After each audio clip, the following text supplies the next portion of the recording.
Welcome, thinkers, to Season 3, Episode 25. Today's topic is mythology, and as is now usual, I have a quick announcement to make. I'm probably going to be taking a brief holiday in between Seasons 3 and 4 just to have a little bit of time for myself, not have the pressure of editing always weighing over me, and just to have a little bit of self-care time.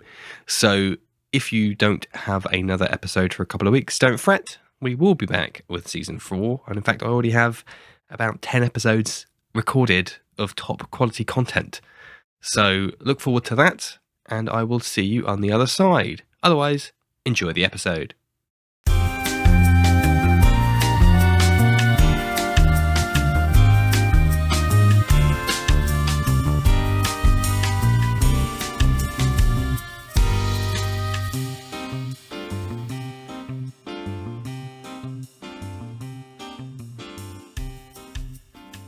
And today I'm joined by Ramji. Thank you ever so much for joining us today, Ramji. Can you tell us a little bit about yourself? Thanks, Dudley. My name's Ramji, and I am a dungeon master and general dog's body for a show called The Fourth Culture. We are a primarily global stream that focuses and channel that focuses on telling stories from around the world that are really not based on the classical kind of, I think some people like to call it euro-centric myth. I personally prefer to think of it as the non-Arthurian, non-Norse myths. So we do draw a bit on European culture. We draw quite heavily on Eastern European culture, on many of those stories and myths, as well as, of course, things that are to the east of the Bosphorus, in essence. So stories from Asia Minor, from ancient Persia, from the sort of Central Asiatic plain, India, and of course China, Japan, and Southeast Asia, and the sort of the archipelago. So a lot of what we like to do is blend in that mythology. We've been sort of streaming primarily a bunch of shows based out of Singapore, but we're having more that are joining our portfolio over the course of the next few months. And a lot of those are stories that are people speaking from their own cultural voices. And so we have, for example, a new group of folks from the Philippines who will be playing a set of games that are based heavily on Philippine mythology and the stories related to the islands. That, I think, is probably an introduction and a half. Back to you. I'd say so. Yeah, no, thank you very much. And of course, that would mean that today's topic is mythology. So what does that mean to you in the D&D and wider TTRPG framework? So it's a great question, because I think, when we think about the role of mythology and what that actually means, it sounds ever so grand. It sounds like we should be thinking, mythology, that's all this sort of stories of ancient Greek warriors, or, the first thing that comes to many people's mind, for example, when you say mythology is ancient Greece, it's Rome, it's the Clash of the Titans, it's various stories like that. Maybe it's stories like Alibaba and the 40 Thieves, or the things that Disney has brought to us in its infinite rewriting of ancient tales. Underlying it all, I think, is that it's something that's essentially human. When we look at the role of storytelling and how that has basically been a constant for as long as people have been able to gather in communities and communicate in a meaningful way, the reality is the one thing that binds us, the one thing that is intrinsically human, is our desire to tell stories. These stories become myths and legends and stories of ancient heroes, and we tend to inject our own sort of cultural mores of the time into those stories. That's why some of them can feel incredibly dated. That's why some of them can feel, when you look at them and you look at the original source material, they're kind of grim or nasty or any number of things that in today's context make no sense. However, the reality I find is that myths and stories and legends, especially because they tended to be propagated by folks that were moving from community to community, whether that's the same people who'd also carry news, so in essence like the Celtic bards or similar, or whether these were merchants who were traveling along both ancient and relatively modern trade routes. The telling stories as they went, whether that's like by campfire and all the rest, or just as part of the, tell me what's happening else in the world. And, everyone likes to tell a good story, and these stories therefore grow larger. And most importantly, I think the thing is they get cross-pollinated. And so we see these really rather incredible things where stories that you think you know well and you have heard when you were perhaps growing up as a child as fairy tales and various other things, actually they have their roots perhaps somewhere very far away, or perhaps the same story is told in lots of different places, but with very different cultural meanings, cultural context, everything else. And there are, a great example is the story of Cinderella, which I think is probably one of those myths that exists in most cultures in one way or another. And the reality of the folks that do folkloristics, which is this entire discipline about understanding folk tales and mythology and stories and everything else, is that they try to map and understand how all these things relate. And that struck me the first time I came across it, because that means that there's something intrinsically greater about the stories that we tell. Now, in the context of D&D, it's kind of interesting for me because the classical D&D story is very inspired by wargaming, and that wargaming was very inspired by and the tales associated with it, chainmail and all the rest, back in sort of like the 70s and early 80s, were sort of inspired by those sort of 1930s, 1940s adventure stories of like Conan the Barbarian, and maybe later with Fafhrd and the Gary Mouser and all these sort of things where these roguish warrior characters, Conan, whatever. And I know Conan in our mind, iconically, is Arnold Schwarzenegger, but but yeah, of course, right. And so, and yet, in the books, there's something of that sort of like fantastical blend of lots of different stories that kind of got brought together into this sort of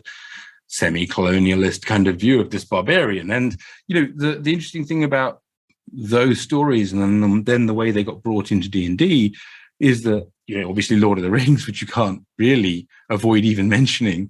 I'm surprised we got this far without mentioning Lord of the Rings. They're very much based. I mean, Lord of the Rings especially, and Tolkien was a scholar and an Old English scholar, and he studied Beowulf, right? And so much of Lord of the Rings is pretty much directly from Beowulf. The concept of orcs, the concept of many of the other creatures that are inside Lord of the Rings, even the elves for that matter.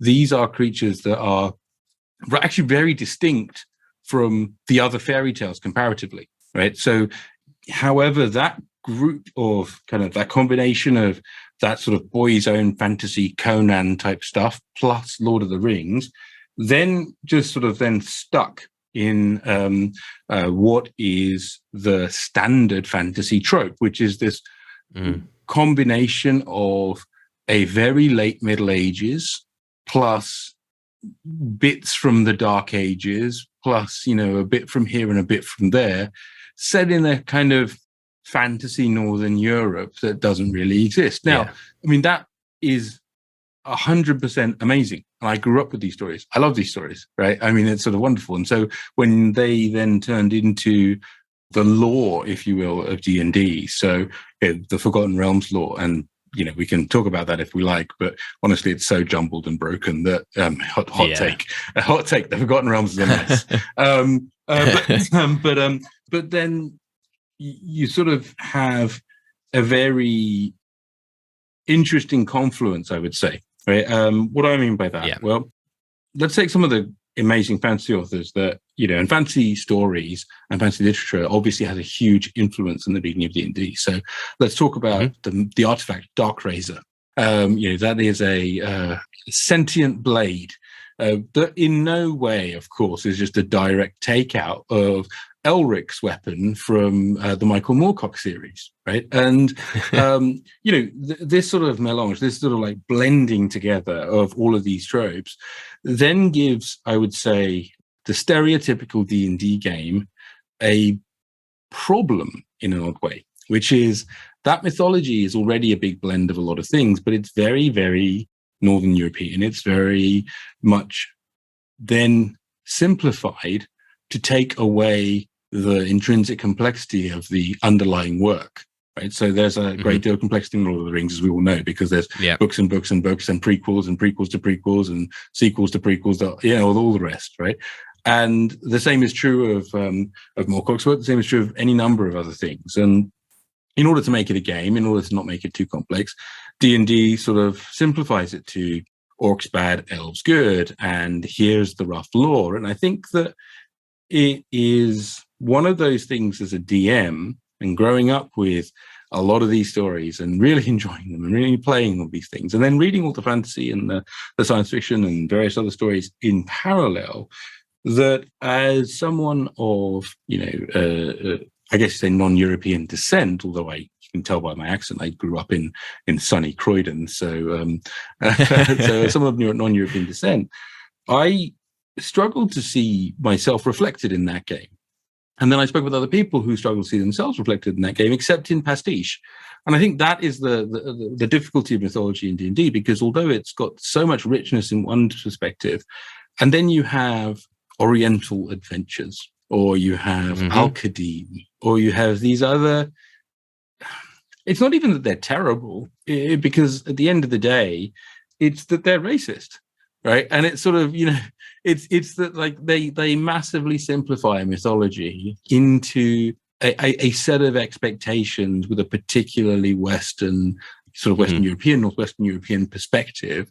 And so it's like all the cool stuff. It's like, I want katanas and ninjas, and I want to have some other things. And then inside those books, by the way, there's all other cool things. There's like other bits of lore, and somebody's done some research and they've gone away and they've read some stuff. But it sort of misses the thing that I would say at the beginning, which is that all of these mythological tropes, all of these sort of stories actually have echoes and resonances across the entire world. So I'll finish my TED talk with this sort of like with this broader point, which is that... No, you got 15 minutes left, mate. You got to keep going. Well, I can carry on my TED talk. And so, so you take the Chinese sort of post-Buddhist mythology, as in Buddhism came to China, and you have a huge overlap with stories that are common in India, right? And vice versa, right? And so when I moved out, I lived in Singapore. When I moved out to Southeast Asia, I was stunned to realize, not obviously I knew that thing beforehand, but just to realize then, by the way, there's this whole area of the world called Southeast Asia, where those kind of myths also then have that sort of syncretic relationship, where basically, as various empires have risen and fallen, kingdoms have come and gone, the myths have been left behind in the names of places, in the names of people, in all of the stories that we tell. And so I kind of got obsessed by it. And so we started our game just to kind of say, well, what would it be like to play in a non-Eurocentric world? So let's consciously excise the Arthurian myth. Let's excise the kind of like the Wagnerian, Siegfried and the Ring and the sort of the Ragnarok kind of stories, and take those out. And then what's left? And what's left is amazing, because basically what's left is all of the rest of the cultural richness of the world. And you don't lose the echoes of all of that other wonderful stuff that's kind of underlying it all. I mean, I don't know. From your perspective, I mean, it's interesting, right? So I don't presume to know your background, right? Tell me a little bit about, like, what were the stories that you grew up with? What were the kind of the myths and legends and stuff that you got told or you read at bedtime or whatever it is? Sure. So I'm a bit of a contradiction in terms, or whatever the phrase is, because I'm not a typical fantasy consumer. So like my first experience with Lord of the Rings, for example, was in the cinema back when a ticket cost probably £5 and not £15 like it does today. Funny. So like I was never a huge book reader, and in fact science fiction has always been my preferred kind of fiction. So yes, I was aware growing up tangentially of King Arthur and Merlin, again through Disney, I believe, or whatever it was. Sword and Stone, and yes, absolutely. Yeah, exactly. So like I would have watched that at some point, and that would have been, running around at the back of my head. But otherwise, it is just your regular 90s kid pop culture, UK, South UK. So like I know of and hold highly Terry Pratchett, but I've never read any of that stuff, for example. God, I hope I'm not, my listeners are just falling off the cliff now as I as I tell them I've never listened to or read any of their most favorite things. So no, so coming to D&D, let me think of the way to put this, because it ticked the boxes I would have expected it to tick in terms of the theming. So it was basically, as you've described, like all the tropes essentially, which to me, as potentially an ignorant person from who's only ever lived in Europe, West Europe, that it was what I would have expected it to be, for better and for worse. All the main boxes were ticked. But what I mean by that is, like, it was this Middle Earth, medieval, middle, just fantasy, quote unquote, that had everything you'd expect it to do. Now, as a DM and a player, sometimes that makes it very difficult to run a game, because I'm like, right. Are there bicycles in this world? I don't know. What are the ramifications if I bring in bicycles? How do people tell the time? I don't know. Right. Is it just sundials everywhere? That kind of is a pain as a DM to be like, well, you don't know what time it is. I go out and find a sundial. Okay, cool. That sucks. But I want to bring in some more modern items, but then that obviously then starts to tear at the seams of this weirdly crafted mishmash of tropes and idioms over the last 40 decades.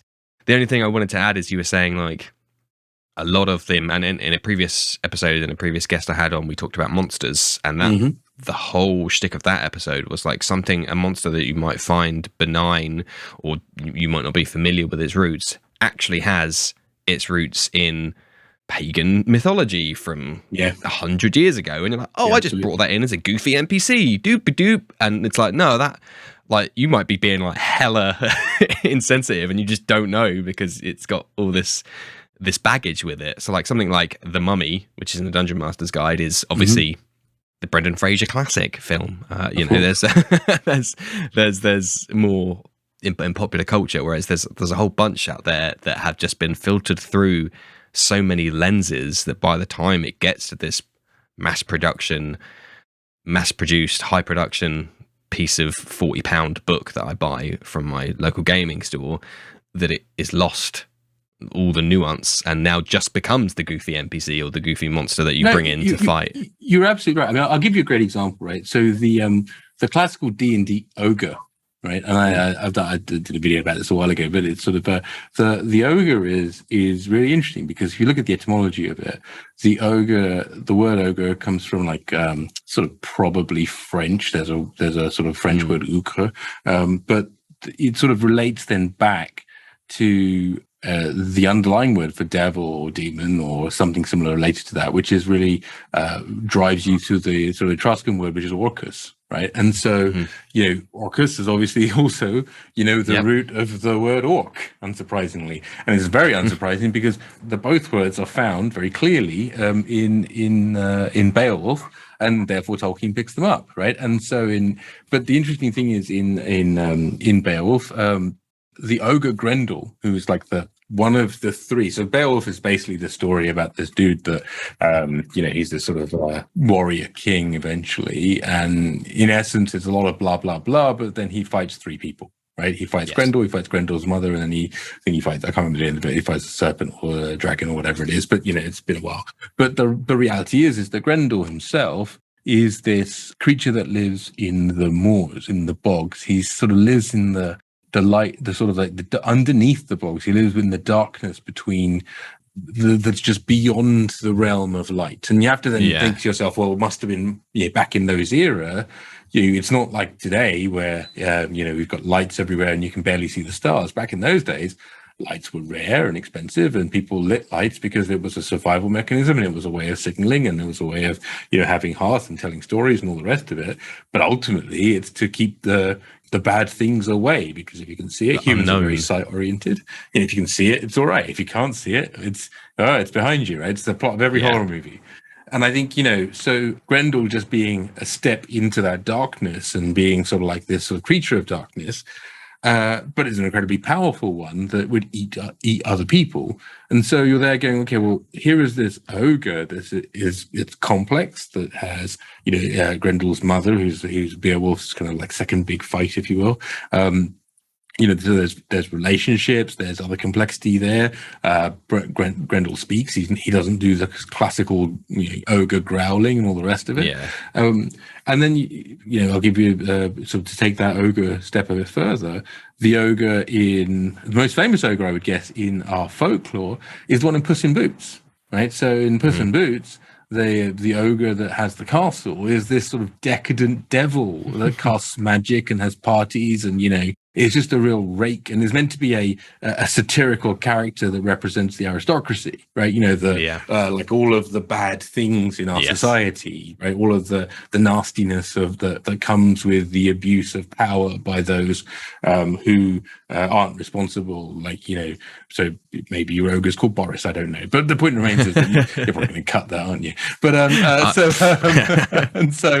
but nevertheless, so. It's only in D&D, honestly, and it's it's only in D&D really that the ogre is this dumb sort of like and Warcraft and similar kind of derivative things. Yes. So this ogre is this dumb kind of butt scratching horrible creature. I mean, they're always a horrible creature. They're there, but they represent a lot of humanity's fears about gluttony, a lot of humanity's fears about misuse of power, of the tyranny of strength alone. Right. Mm-hmm. And that's where I think that mythological context is super important, because a little bit of work to scratch under the surface, and it gives you so much more depth as a DM to play with this idea a little bit. Because the funny thing is this idea is in the back of everyone's head. Everyone's heard of Puss in Boots, right? Maybe people haven't necessarily heard of Beowulf or haven't necessarily got into it, and they're not that's not floating their boat. But everyone's heard of Puss in Boots. Everyone's heard of Shrek. Everyone's heard of all of these sort of different things. And so it's a way of accessing parts of people's unconscious, right? Because we're all programmed with stories, like from before we can remember, people were telling us stories. People were telling us, reading us, See Spot Run. Okay, that's great, but they're reading us other stories too, and we're at Christmas parties or whatever it is, or when you're a kid and people tell stories, or people when you go to bed they'll tell you stories. Whatever it is, you're watching TV, you're seeing repeats. Star Wars is a mythological story. Right, it's a mythological soap opera. Yes. George Lucas is quite famous for referring to Joseph Campbell, who was a very famous folklorist, who is just incredible, actually. And it's somebody that I probably helped me understand just how amazing and interconnected different the human experience it genuinely is, even by people that have no reason to know each other, have no reason to even there's no trade, right? But the reality is some of these stories are true because, again, everyone's afraid of the darkness because the darkness has things that eat people, right? Everybody seeks comfort and shelter, right? And so there's all these things that, and community, and so exclusion from community is a huge trope in almost in so many of these stories. People are run away from community, or they're taken away from it, or they're exiled, or otherwise. Yes. And a little bit of just, I guess, understanding and playing with these concepts, I think, adds a richness to certainly my game that I'm very glad to have come across. Yes. Yeah. No. Absolutely. They don't tell you that in the Dungeon Master's Guide. They don't tell you that. Have another read. Here are some. I think that actually tell a lot. I think there are some additional reading material, but definitely not to the extent that we are. that we're going on today. And that's why people listen to your podcast. Oh, thanks. Yeah. So I mean, you've done a far better job than I would have been able to do to articulate this kind of stuff. But I did have one kind of different vector to take on today's topic. And in your games, in your campaigns, do you have any in-game, in-universe internal myths and mythology and folk tales and all that kind of stuff? What a wonderful question. So we did a thing that before I started this most recent game, I was watching Matt Colville's series on, how to be a DM, and it's a wonderful thing, right? So in one of those games, he mentions a game called Microscope, Microscope by Ben Robbins. And I thought, well, one of the things I wanted to bring to our game, because this is the first one we were streaming, and what I wanted to do was have it so that the players, because we're on video, you're playing a game. Now, if I said to you, the Marie Celeste or the Titanic, like, you look over the side of the ship and the fog clears a little bit and you see there's some writing. You're looking at it upside down, strangely enough, as the ship lists off in one particular direction, buffeted by the waves.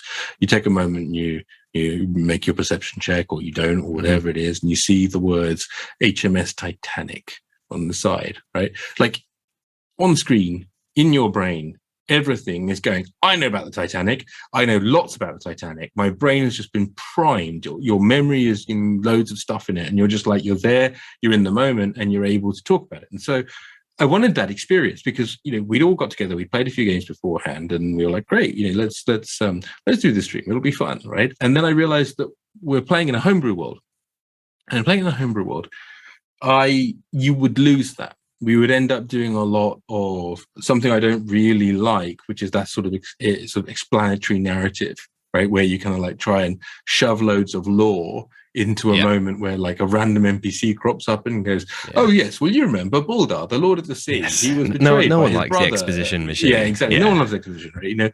And so as a result, what we did instead was we got together and played Microscope.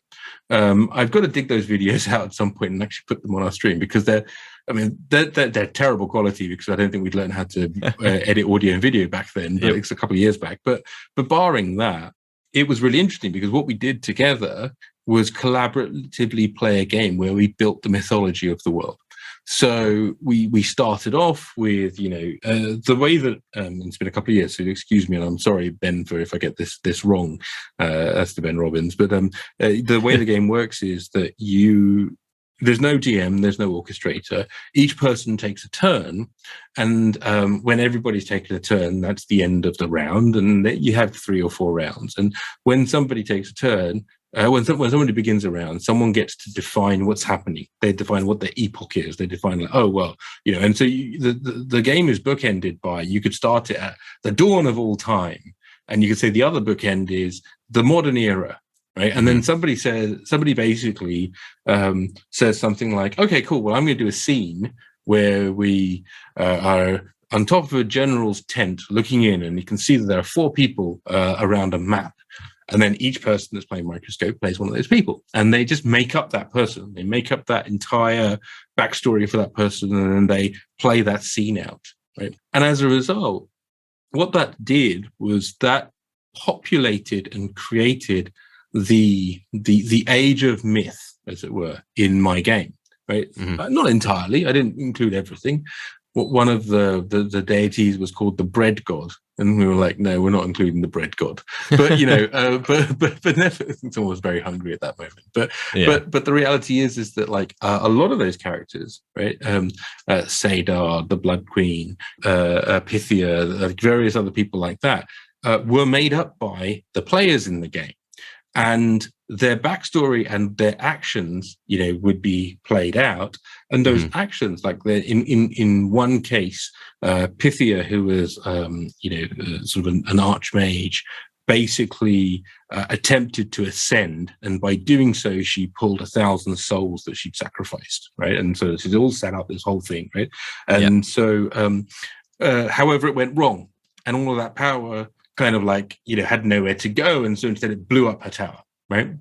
Loads of people died, usual kind of minor cataclysm type stuff, right? But what was nice was when the players looked at the map I then drew, they saw the ruins of Pythia's tower, and they were like, I know that. I was there. I recognize it. And so when I had an NPC just mention it in passing, right, they were like, huh. Or I had another one where one of the players created this character called Manassas, who had fallen out with his sister, who was also these, again, age of myths, so very powerful beings. And they then had this war, this sort of huge spell battle and everything else. And then at the end of it all, another mountain range destroyed, because if you can't destroy a mountain range as a DM, what good are you, right? Yeah. So what then happened was, in one of the games, in one of our sessions, a sailor just swore. It was just like, by Manasseh's left testicle or something like that, right? And what I loved about that was all of the players, like on screen, on camera, they all blinked recognition. Right. And I that was the thing I was hoping for from the beginning, and it was amazing. And so I thoroughly recommend it. I think it's a wonderful way of doing it. I mean, I'm sure there are hundreds of other ways of doing it as well. But the concept of building your mythology collaboratively within the game, and not just pulling it in from external sources. We talked a lot about, isn't it amazing we've got all these cultural sources that you can pull in, and we do, right? And we do that extensively. But then to also have your players and other people around you co-create that mythos, because they're playing a character, but then they're still a person, and that person was actually the person that was involved in that scene. And then you get that. It creates a complexity and an experience that I think is amazing. How about you? Have you ever done anything like that? Well, no. Now I sound lame. Oh, sorry, mate. Let's try that again.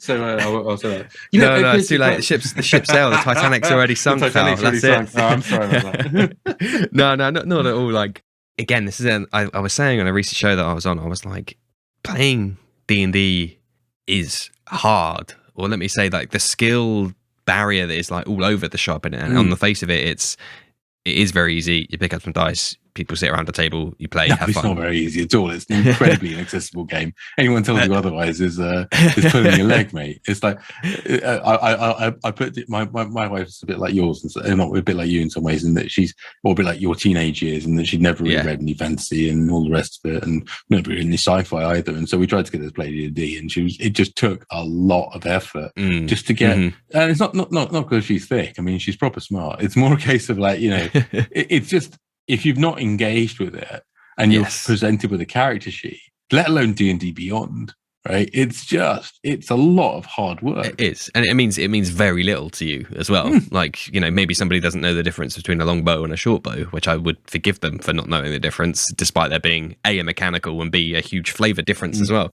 So no, the reason I'm saying that it's hard is because what you've suggested is like a really fantastic idea, and there are ways to emulate that in 5e. I'm leveraging that because that's where my experience lies, and you can have a session -5, -4, -3, -2, -1, and a 0, and then hit the start of the campaign where you set up all of those things. But when I started my primary campaign, only 2 players have played before, one of which has a bit more of my senior, so he's got a lot of fantasy experience, and a couple of the guys didn't have any, and are more like, I play Call of Duty. Okay, right. So it's already, as we just discussed, hard to hit the ground running at session 1, let alone we're going to do some mythos of the world, and then will they remember, will they care? Don't know yet, don't know the type of players they are. But I mean, honestly, it's the worst option, and it's not to slam DMs that do this. I'm just not one of them, which is the ones that hand a ring binder to all their players and say, please do your homework and read 400 pages of my world setting and mythology. It's a temptation for all of us, but there's a middle ground, which I like to think that I've hit, in that I did it after we'd started, maybe for good, maybe for bad, but more as the players actually want something. Let me pull my finger out and actually make something for them. And it was a page of the real heavy hitters, like, what is magic in this world? Like, are people going to run scared, or are they going to cheer and cry? What are the main few deities that you can leverage should you need to?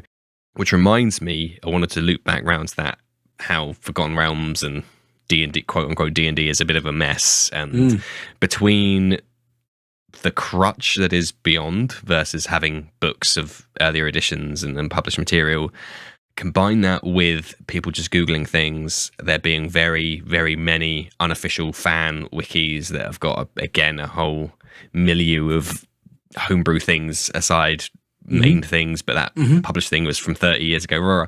So when my players, one of them had to re-roll a new character, unfortunately, and he's made a paladin, and he's trying to find some way, some higher power that he can subscribe his oath to. And he's like, I've been thinking about this deity. I'm like, dude, I've never heard of that person before in my life. Like, where's that come from? Oh, I found it on this random fan wiki page. I'm like, let me take a look and let me see how introducing this piece of now canon, potentially myth in my world is going to impact the wider world. Because where there wasn't churches to this person, now there probably will be. And that was, I'd already provided them 6 or 7.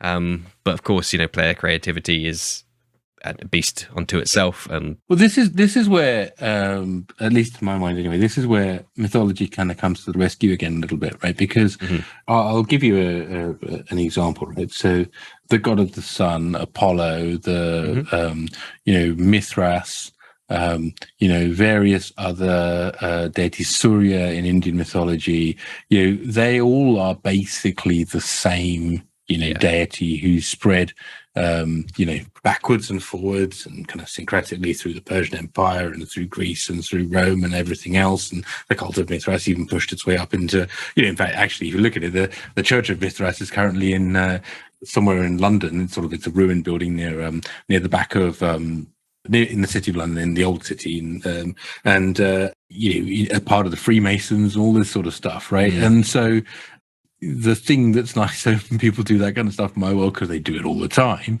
is that it's just another aspect. It's just another avatar. It's another way that people, rather like the real world, it's another way that people venerate the sun. Right? And so, you can just kind of like go, yeah, cool. That's what that god's called over there. And it's sort of, it's blatant cheating, right? But it also allows you to then, it also then allows you to create some of the sort of story drift that we see in the real world. Because again, I mentioned Cinderella earlier. So the Cinderella that we're used to is not the same as the Germanic Cinderella, is not the same as the Chinese Cinderella, it's not the same as the Russian Cinderella, but the story is roughly the same, right? And so you can do the same thing with the deities, you can do the same thing with your heroes, right? So, you call him Fred the Destroyer, we refer to him as, Enoch the Merciful, right? Yeah. It's all, yeah, a matter of perspective sometimes. Absolutely. As they say. Exactly right. Yeah, absolutely.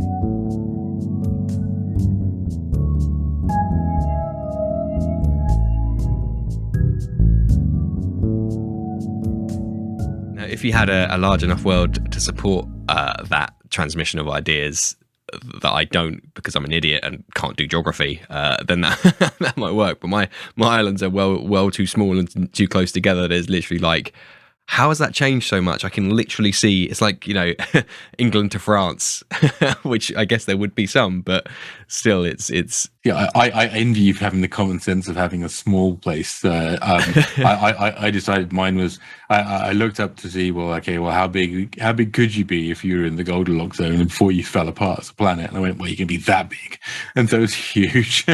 Yeah, I don't see. I got as far as the planet you're on is in the Goldilocks zone, and then research, boom, stop, close that book, back to the library you go, we're done. And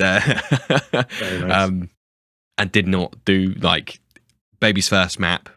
Well, let me have fun, mess around, and needless to say, the distances are all screwy and this, that, and luckily I don't. But that's all right. It's funny. So one of the things I like about map making in general, and I know it's just sort of like we're moving away from the subject of mythology. But one of the things I like about map making in general is maps are a story, and for the longest time were stories, right? Because people had no longitude hadn't been invented, right?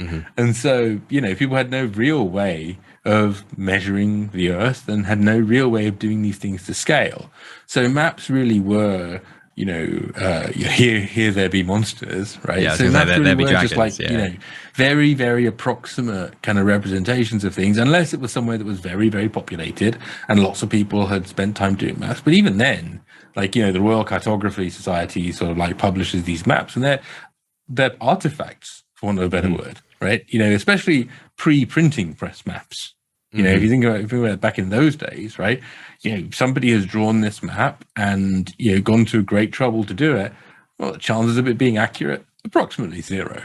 Yeah. Right? It's like, Yes, it's really interesting to see those when people traveled around Europe, and it's their just from that felt like 1,000 kilometers. That is in my head obviously a different metric at that time, but broadly, this is this area of the country that I moved in, and then you wouldn't, literally unrecognizable. You would never be able to place that to like our modern day understanding of, was it what's the name for the way we currently use like a map and an atlas, Mercator or something like that? The most common one's the Mercator projection. Yes, but yes. I'm so chuffed that I got that right.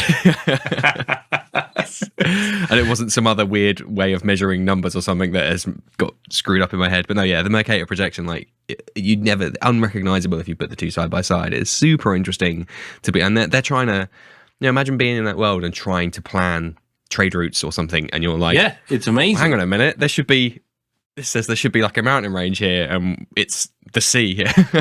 Well, which is what I mean. Obviously, you look back at the sort of ancient sailors and all the rest who made their way, like the ancient Chinese, or even sort of the Polynesians or whatever, who made their way across the Pacific, or they navigated their way sort of around the Horn of Africa, or various things like that. It's incredible. Right. Oh, yes, you can hug the coast of the land and keep it on your right and then hope that's going to work out for you. But you're kind of limited at that point. Right. The concept of, and obviously people navigated by the stars. That was one of the primary ways of doing it. And so, that kind of helped you because the stars are, that is a much flatter map in the night sky, obviously. Right? So it's much more available to you, presuming you have weather that allows you to do that. But yeah, I think maps are as much a way of telling a story as words are. And I think that's one of the, come back to Lord of the Rings, that's why, there are maps in Lord of the Rings. And Tolkien specifically was very careful to make sure, like he used the maps to make sure that at any particular time in the story, he knew where all the characters were. So if Frodo is supposed to be here, then, Aragorn is supposed to be there, and, Saruman is supposed to be here. And it's just a way of creating a physical relationship between these story characters. And so it's a representation in time as well as in myth. It's just mind-blowing. Yeah.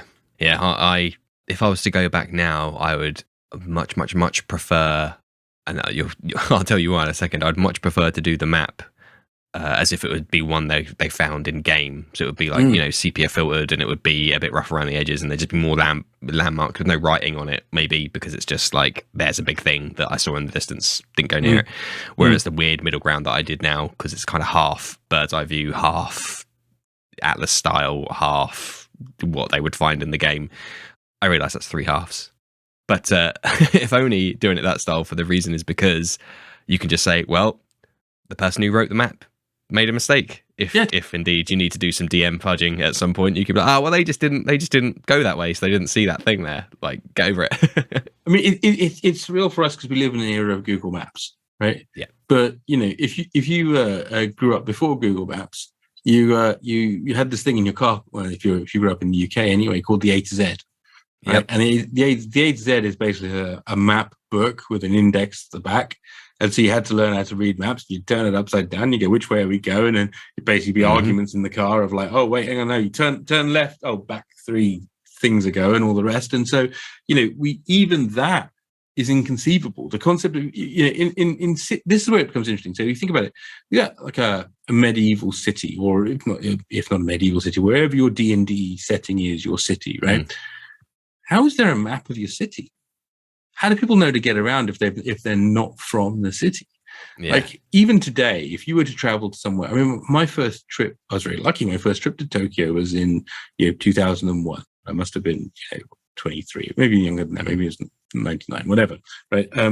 And it's a bit like there's that movie Lost in Translation, right? Which is, it does manage to capture just how different showing up in Tokyo and seeing the only things in English are brand signs, Sony, Philips, whatever it is, right? And everything else is in a language that's foreign to you. The street signs, certainly for me anyway, not being a native Japanese speaker in any sense of the manner. Yeah. And so that sense of being lost, right? That sense of being unable to know where I was going, both was very freeing because then I couldn't really go the wrong way because, and also Japan is incredibly safe, so I wasn't particularly worried about anything.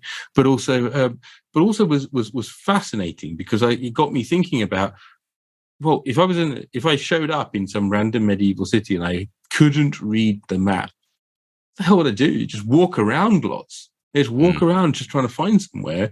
And I remember once there was I had a pair of glasses on at the time, and the screw came out of the glasses, right? And sorry for this very boring story, everybody that's now switching off, but the screw came out of the glasses, and I literally was like, the simplest thing in the world. You get an optician, you go to the department store, someone finds you one of those tiny little annoying screws and those tiny little, unnecessarily small screwdrivers, right? Screwdriver, yeah. Okay, very, very straightforward thing to do. In anywhere else that you speak English, even if you spoke Spanish or French or whatever, I'd be able to muddle along. Yeah. In Japan, this very nice passerby stopped and was like, asked me in Japanese, I presume something along the lines of, are you lost? Do you need help? Because I was looking some rather distressed at my glasses. And I realized I had no idea what they're saying, but I presume they're being quite nice. They were smiling. And then so I ended up pantomiming, like some sort of like street clown of like how my glasses were broken and, screw and like all this kind of people who are listening on the podcast and not able to watch it. The red ball is behind the blue ball, but I'm like, I'm gesturing sort of to poor Danilo who's watching me do this going, that's not going to work on the podcast. But so I'm like, sort of doing all this kind of random mime until they finally go, oh, great. And then I realized, how the hell are they going to give me directions?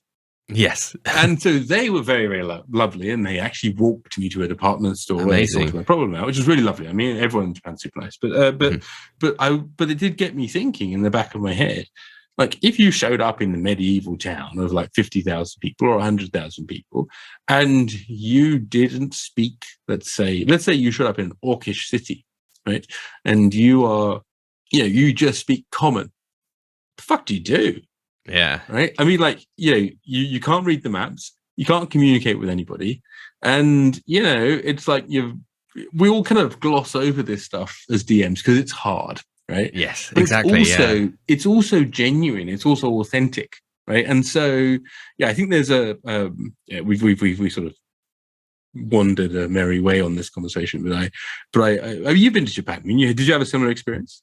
I think I got an anecdote about Seoul when we went to South Korea, but for Japan, the couple of times I've been fortunate enough to be, I think we were quite lucky in that obviously central Tokyo is, in terms of the like metro and stuff, they now English, at least have it in English as well. Yeah. So that is actually, despite the vast distance between my home and Tokyo, is quite easy to at least use the metro.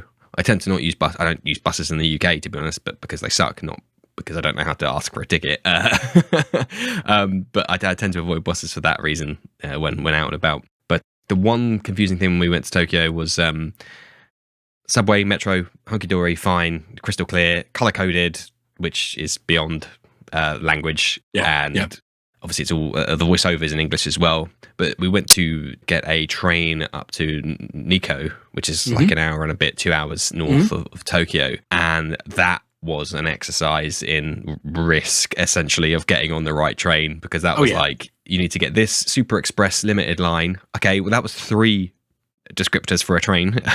Super express and limited. Right, okay, let me try and find out that one is. And then you got to change to like a local trunk line, and then you got to change to something else. So that was, basically as soon as you're out the metropolitan area, it gets a little bit trickier because colours start to fade away and it's all just the one uniform colour and this, that and the other. But when we were in Seoul, unfortunately, I was very poorly for the first 3 days. I just basically couldn't talk because my voice was my throat was so sore. So my partner I was travelling with, she was like, we'll try and find a pharmacy. Okay, what's the Korean word for that? God knows. We'll just look for the symbol, I suppose. Right. And we did, and on there, I'm looking ill because A, I'm jet lagged, and B, I'm hideously ill anyway.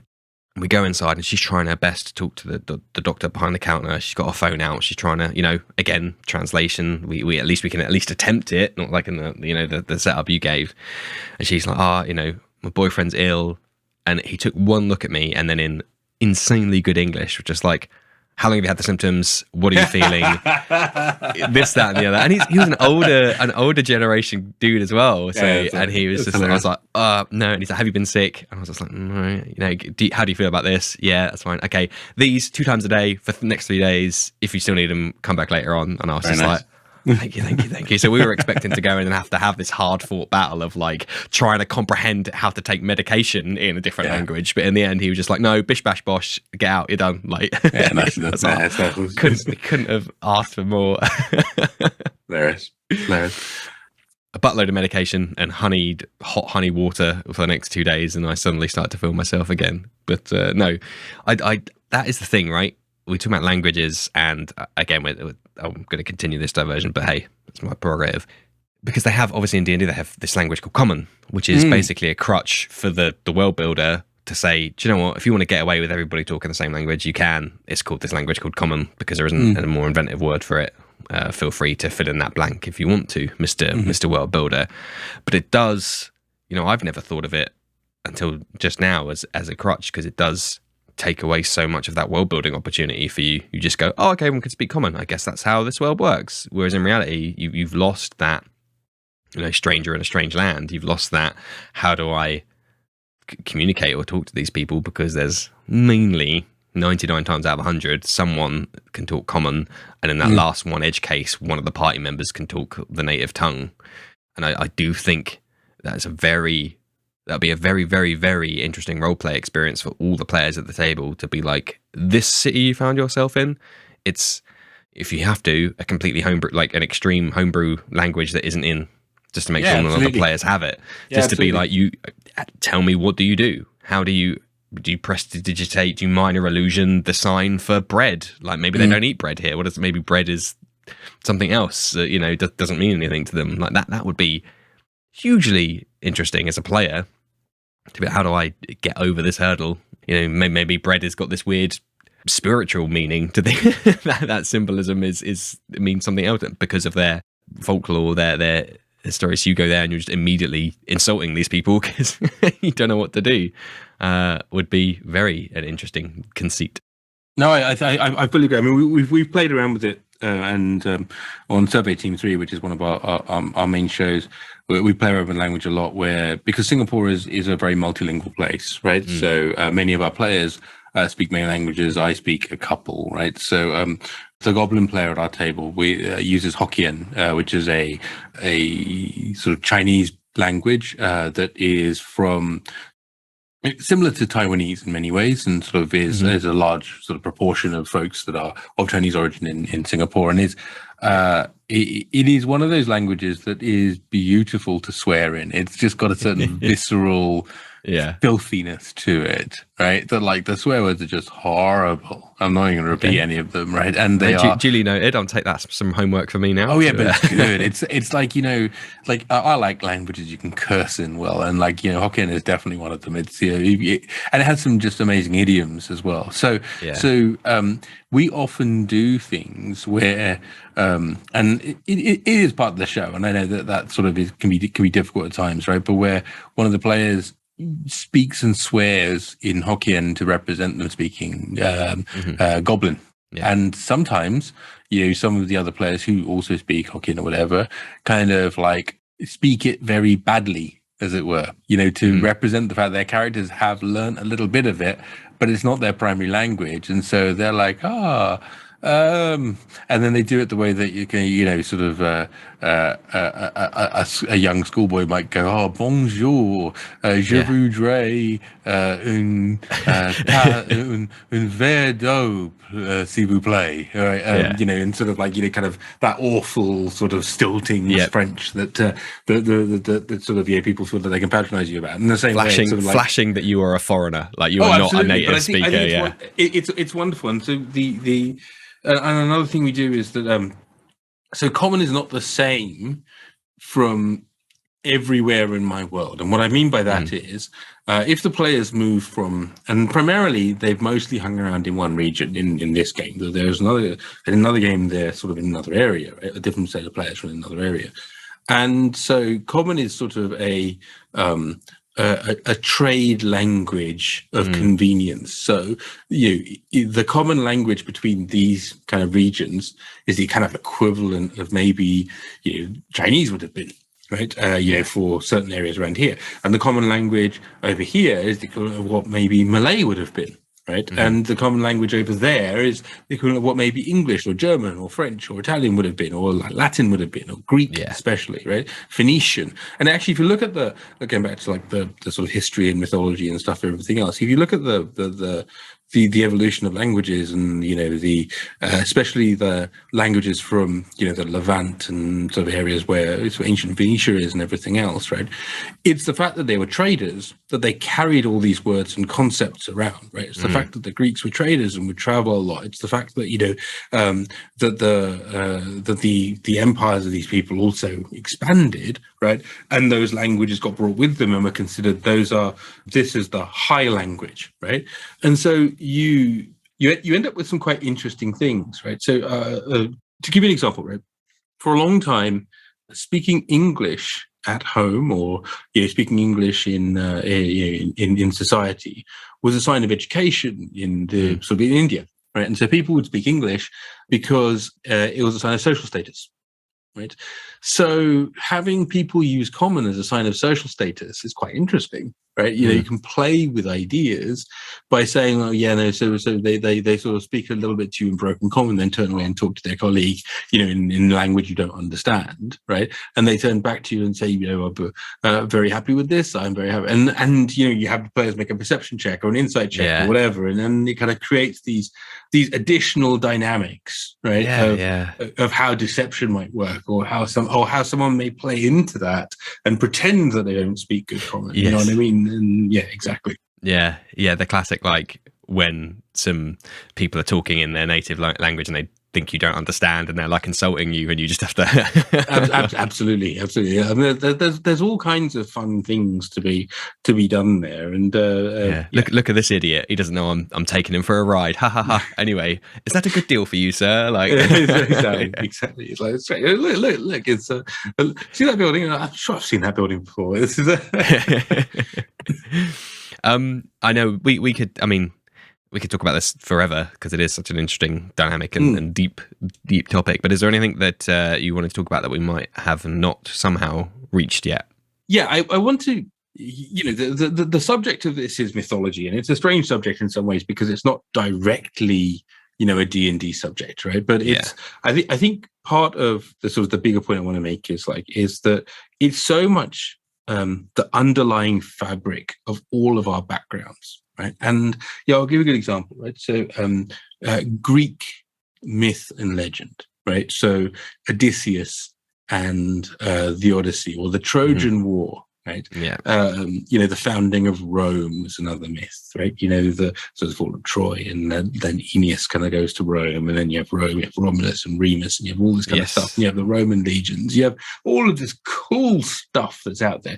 And then the funny thing is it kind of then enters into Britain, for example, and you have the Lost Legion, right? The sort of like the ninth, I believe it was, right? You probably read, like maybe at school, read stories about the famous sort of Eagle of the Ninth or whatever, and then it became a whole bunch of stories about like the Lost Roman Legion. Yeah, exactly, right. And so all of these stories kind of are there, and they're linked by the most wonderful thing, which is humanity, right? Which is that all of us in this unbroken chain from the dawn of time, right, have created and trodden down all of these kind of like bits of myth and legend, and people will be talking in the metaverse in 1,000 years, in the whatever the next hype cycle is after that, right? But the 3D metaverse, whatever it is, years to the future, they'll be referring back to things that are myths and legends of now, right, and bringing those into their stories. And